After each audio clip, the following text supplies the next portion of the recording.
Welcome to comrade Telugu news channel కి స్వాగతం. ముందుగా హెడ్లైన్స్. పాక్ కు ఐఎంఎఫ్ కంటే ఎక్కువ డబ్బులు ఇచ్చేవాళ్ళం రాజ్నాథ్ సింగ్.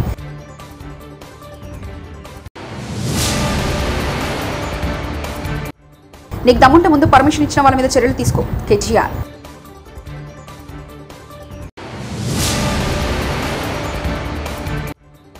కేసీఆర్ కు పట్టిన గతే రేవంత్ కు పడుతుంది ఎంపీ అరవింద్ ఫైర్.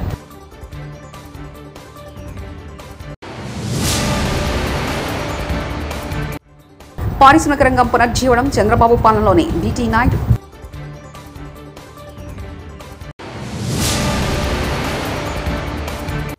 తిరుమల లడ్డు వివాదంపై సుప్రీంకోర్టు కీలక వ్యాఖ్యలు.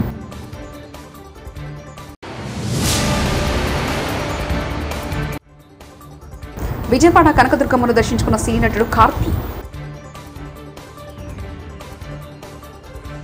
పాకిస్తాన్ కనుక భారత్లో సత్సంబంధాలు కొనసాగించి ఉంటే ఆ దేశం అంతర్జాతీయ ద్రవ్యనిధి ని కోరుతున్న మొత్తం కంటే పెద్ద ఆర్థిక ప్యాకేజ్ ఇచ్చే ఉండేవారమని రక్షణ మంత్రి రాజ్నాథ్ సింగ్ చెప్పారు.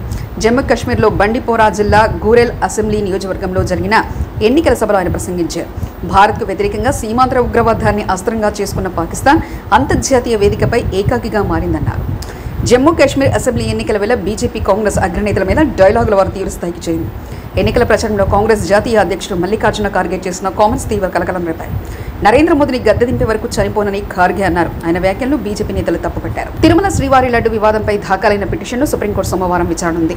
లడ్డు తయారీలో వాడే నెయ్యిలో జంతువుల కొవ్వు కలిపారంటూ సీఎం చంద్రబాబు చేసిన ఆరోపణలపై వాస్తవాలు బయటపెట్టాలని, ఇందుకోసం సుప్రీంకోర్టు పర్యవేక్షణలో కమిటీ వేయాలని, రిటైర్డ్ జడ్జితో దర్యాప్తు చేయించాలని బీజేపీ నేత సుబ్రహ్మణ్యం స్వామి, వైవి సుబ్బారెడ్డి పిటిషన్లు దాఖలు చేశారు. మూసీ ప్రక్షాళన అనేది పెద్ద స్కామ్. 2400 కిలోమీటర్లు ఉండే గంగానది ప్రక్షాళనకు కేంద్ర ప్రభుత్వం 40,000 కోట్లు ఖర్చు చేసింది.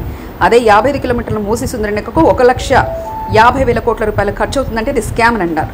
కూల్చే పరిస్థితులు వస్తే ముందు కూల్చాల్సిన హుసేన్ సాగర్ నాలా మీద ఉన్న హైడ్రా కార్యాలయాన్ని కూల్చేనట్టు కేటీఆర్ వ్యాఖ్యానించారు. కథ అనేది నేను కూడా అవుట్ ఆఫ్ క్యూరియాసిటీ తెప్పించిన. ఏంది అసలు నమామి గంగే ఏంది? 2400 కిలోమీటర్ల గంగా నది ప్రక్షాళన కోసం కేంద్ర ప్రభుత్వం స్టార్ట్ చేసింది ఈ కార్యక్రమం నమామి గంగే. 2400 కిలోమీటర్లు మొత్తం కలిసి దానికి పెట్టిన బడ్జెట్ ఎంతో తెలుసా? 40,000 కోట్లు.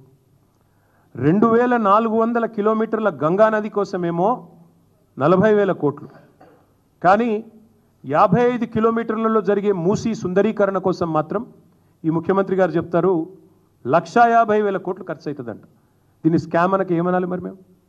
దీని వెనకాల ఉన్న మతలబ్ ఏంది చెప్పాలి కదా. ఇంకొక మాట కూడా రేవంత్ రెడ్డి గారు చెప్పాలి.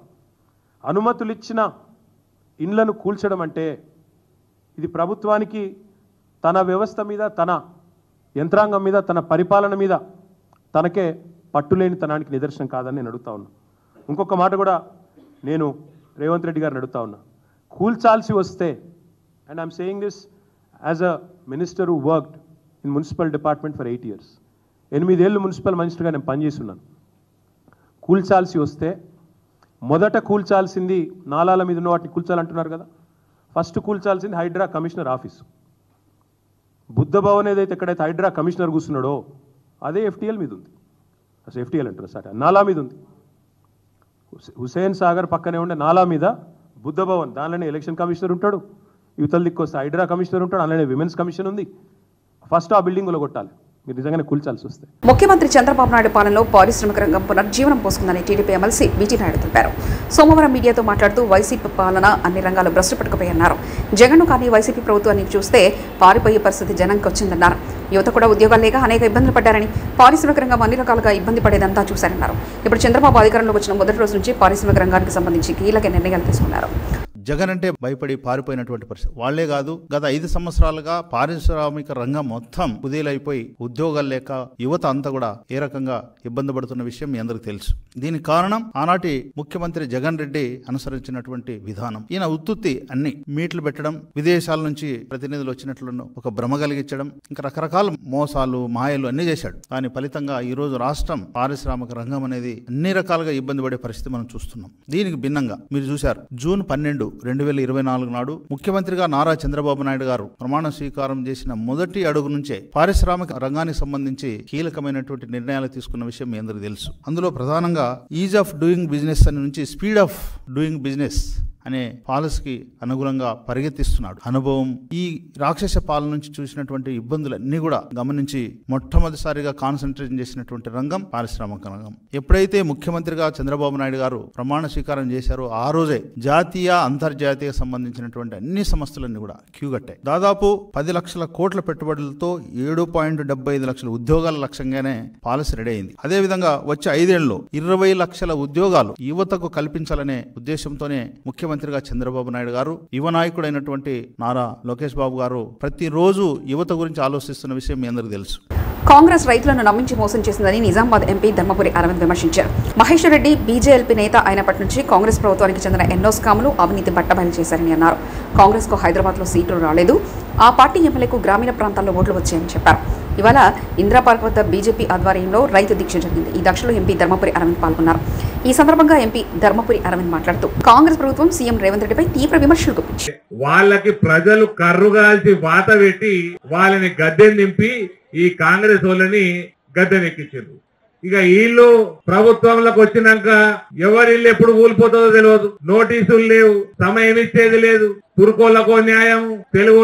తిరుమల లడ్డు వివాదంలో సీఎం చంద్రబాబుపై సుప్రీంకోర్టు మండిపడింది. దీనిపై మాజీ మంత్రి రోజా స్పందించారు.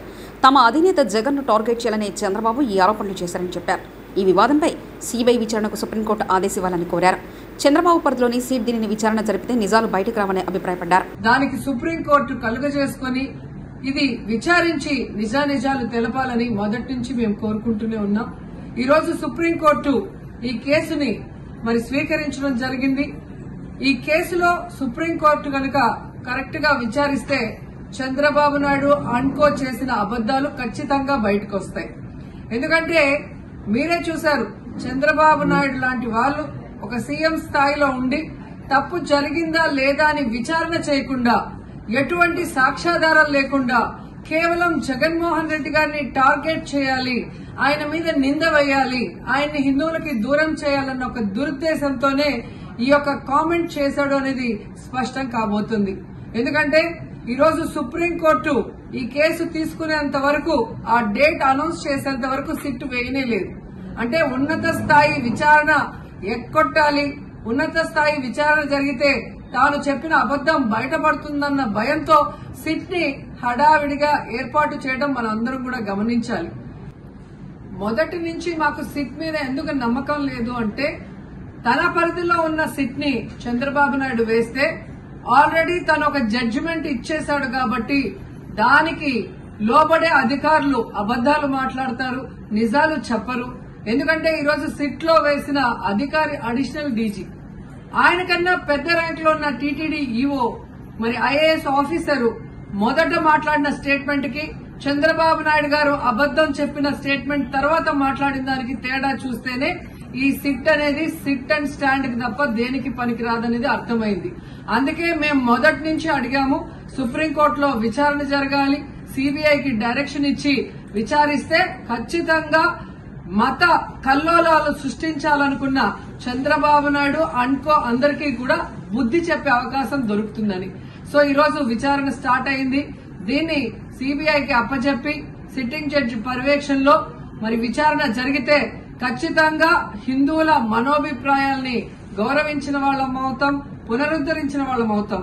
లేకపోతే చంద్రబాబు నాయుడు వేసిన ఈ నింద పవిత్రమైన లడ్డూని తినాలా వద్దా, దీంట్లో కలిసిందా లేదా అన్న అనుమానంతోనే భక్తులందరూ కూడా ఈరోజు లడ్డూ తినకుండా వెళ్లిపోతుంటే ఒక తిరుపతి అమ్మాయిగా చాలా బాధేస్తుంది. ఈ రోజే అలగర్ కోయిల్ మదురై దగ్గర దక్షిణ తిరుమల చాలా పవిత్రమైన టెంపుల్. ఇక్కడ భగవంతుడిని కోరుకున్నాను, ఖచ్చితంగా సుప్రీంకోర్టు ఇన్వాల్వ్ అయి ఈ కేసుని విచారించాలి. తప్పు చేసిన వాళ్ళని, అలాగే అంటే తప్పుడు స్టేట్మెంట్ ఇచ్చిన వాళ్ళందరూ ఎంత పెద్ద పొజిషన్ లో ఉన్నా కూడా వాళ్ళని శిక్షించాలి అని భగవంతుడిని కోరుకున్నాను, సుప్రీంకోర్టుని కోరుకుంటున్నాను. చెంచల్గూడ జైల్లో కాంగ్రెస్ ప్రభుత్వం మూసీ బాధితులకు డబుల్ బెడ్రూమ్లు ఇస్తామని చెప్పడంతో ముందుగా బీఆర్ఎస్ ప్రభుత్వంలో డబుల్ బెడ్రూమ్ల పథకం కోసం దరఖాస్తు చేసుకున్న వారు గొడవకు దిగడంతో అక్కడ ఉద్రిక్త వాతావరణం.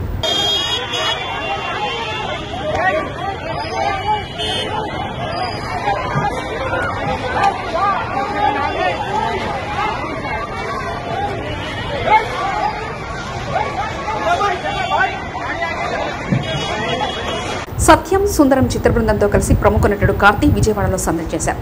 ఈ సందర్భంగా ఏర్పాటు చేసిన మీడియా సమావేశంలో ఆయన మాట్లాడారు. కుటుంబంతో కలిసి చూడదగ్గ సినిమా సత్యం సుందరం అని కార్తీ తెలిపారు. కుటుంబ బంధాలను గుర్తు చేస్తూ చిత్రంలో ప్రేక్షకులను భాగస్వామ్యం చేస్తుందని చెప్పారు. సినిమా చూసిన ప్రతి ఒక్కరూ ఎంతో ఎంజాయ్ చేస్తారని ఆయన అభిప్రాయపడ్డారు. విజయవాడకు రావడం, దుర్గమ్మను దర్శించుకోవడం తనకెంతో సంతోషంగా ఉందన్నారు. తెలుగులో కె విశ్వనాథ్ గారు చేసిన సినిమాలాగా ఉంది అని చెప్పారు.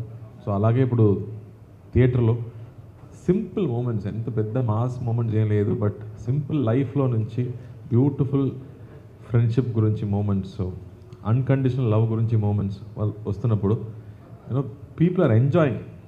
డెఫినెట్గా అబౌవ్ 30కి నచ్చుతుందని నాకు నమ్మకం ఉంది, బట్ బిలో 30 కూడా నచ్చుతుంది. They are going and watching the film and saying next మా అమ్మ తీసుకెళ్ళిపోతున్నాను సినిమాకి అని చెప్తున్నారు. చాలా రోజుల తర్వాత ఇలాంటి సినిమా చూస్తున్నాను అని చెప్తున్నారు. ప్రెస్ వాళ్ళు హైదరాబాద్లో 15 years తర్వాత ఇలాంటి సినిమా చూస్తున్నాను అని చెప్తున్నారు. సో ఆ స్క్రిప్ట్ మా డైరెక్టర్ ఇచ్చినప్పుడు నాకు అంత ఆనందం వచ్చింది. అలాంటి ఒక ఫీలింగ్ మీకు కూడా రావాలని ఈ సినిమా ఒప్పుకుంటూ నేను చేశాను. సో ఈరోజు అందరూ సినిమా గురించి మాట్లాడుతున్నారు, ఆర్టికల్స్ రాస్తున్నారు. కాబట్టి I think I very very happy. Thanks to Rocky. I think ఆ తెలుగు వర్షన్ చాలా బాగా చేశారు. డైలాగ్స్ బ్యూటిఫుల్గా ఈ అడాప్టెడ్ టు దిస్. అండ్ ఆ స్క్రిప్ట్ ఇప్పుడు కథ గుంటూరులో జరుగుతుంది కాబట్టి I think everybody is connecting. చిన్న పల్లెటూరుకి వెళ్ళడం అనేది ఒక బ్యూటిఫుల్ ఫీలింగ్ అందరికీ. నాకు కూడా అది సమ్మర్ హాలిడేస్లో అలాగే జరిగింది. So I personally connected and everybody is personally connecting. యూఎస్లో ఉన్నవాళ్ళు, దుబాయ్లో ఉన్న వాళ్ళకి ఇంకా నచ్చుతుంది.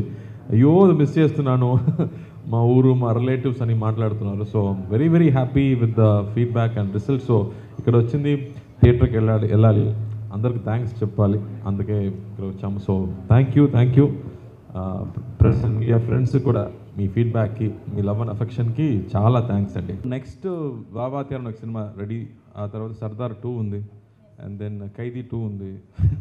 సో ఢిల్లీ అదే మళ్ళీ బిర్యానీ తినాలి. ప్రముఖ తమిళ నటుడు కార్తీ విజయవాడ కనకదుర్గ అమ్మవారిని దర్శించుకున్నారు. ఆయన నటించిన సత్యం సుందరం చిత్ర ప్రచారంలో భాగంగా కార్తీ విజయవాడ వచ్చారు.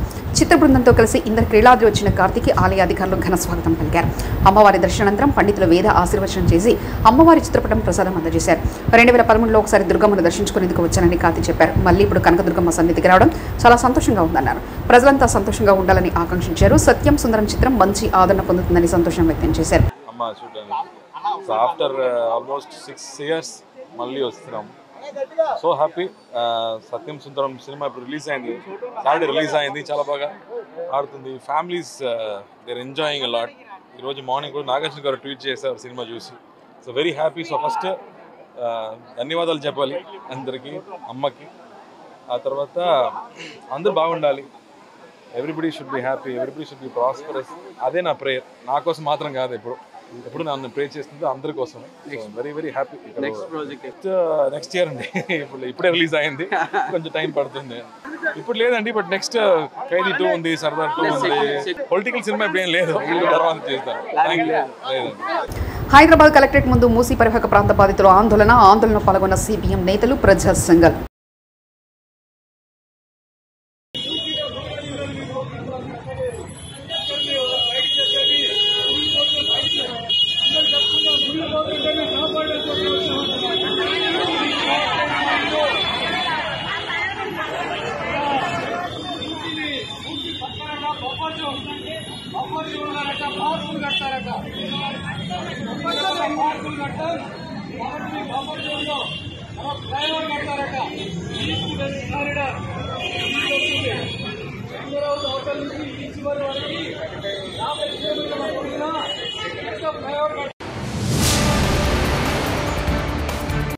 పాక్కు IMF కంటే ఎక్కువ డబ్బులు ఇచ్చేవాళ్ళం, రాజ్నాథ్ సింగ్.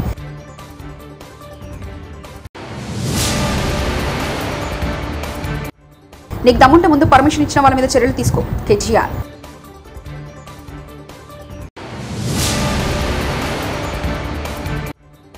కేసీఆర్ కు పట్టిన గతే రేవంత్ కు పడుతుంది, ఎంపీ అరంద్ ఫైర్.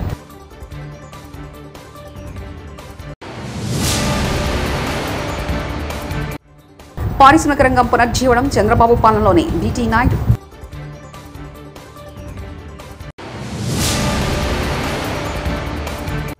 తిరుమల లడ్డు వివాదంపై సుప్రీంకోర్టు కీలక వ్యాఖ్యలు.